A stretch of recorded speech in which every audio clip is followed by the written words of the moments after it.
আসার সময় খালি পড়ে যাবে।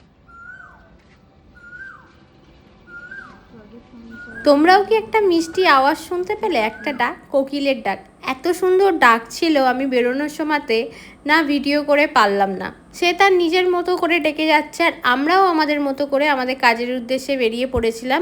ডেটটা ছিল হচ্ছে 22শে এপ্রিল, তার আগের দিন ওর বিয়ে ছিল, আর পরের দিনই সেদিন ছিল পূর্বার রিসেপশন। আর সেইটাই তোমাদের সাথে আজকে শেয়ার করব। সেই লুকটা আগে আমি শেয়ার করেছি, কীরকম কী লুক করেছিলাম।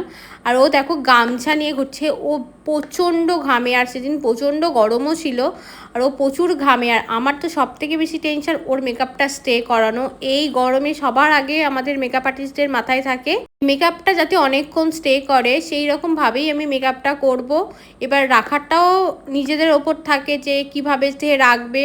আমরা সবসময় বলি কুলার বা এসি যা হোক কিছু, যদি না থাকে ফ্যান, তার মধ্যে থাকতে। আমি স্ট্যান্ড ফ্যানের মধ্যেই কাজ করেছি। আমরা মেকআপ করে ছাড়ার পর চেষ্টা করবে ফ্যান বা এসি বা কুলারের মধ্যে একটু থাকার, তাহলে মেকআপটা যতক্ষণ বসে যাবে, যখন তোমাদের সোয়েট হবে অতটা আর কোনো প্রবলেম হবে না মেকআপের। তো মেকআপ বসে গেলে আর মেকআপের কোনো প্রবলেম হয় না অতটা। আর তোমাদের এই লুকটা কীরকম লাগলো অবশ্যই তোমরা একটা কমেন্ট করে জানিও। তোমরাও যদি এরকম মেকআপ শিখতে চাও, আমার জুলাই থেকে নেক্সট ব্যাচ স্টার্ট হচ্ছে, তোমরা সেখানে জয়েন করতে পারো। আমার পেজেতেই কন্ট্যাক্ট নাম্বার দেওয়া আছে, তোমরা সেখান থেকে কন্ট্যাক্ট করতে পারো। ক্লাসে সব ধরনের লুক দেখানো হবে, ওয়াটারপ্রুফ, সোয়েট প্রুফ, সব রকম টেকনিক তোমাদেরকে দেখানো হবে। তো তোমরা যারা শিখতে চাইছো ঝটপট তোমাদের সিটটা বুকিং করে নিও। আর এই হচ্ছে পূর্বার ফাইনাল লুকটা, তোমরা দেখে জানিও যে ওকে কীরকম লাগলো।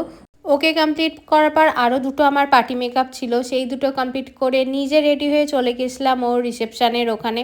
আর ওর ডেকোরেশনটা খুবই সুন্দর করেছে, এদিকে স্টলের জায়গা করেছিল, বাট এত ভিড় ছিল আমি সামনে গিয়ে উঠতে পারিনি।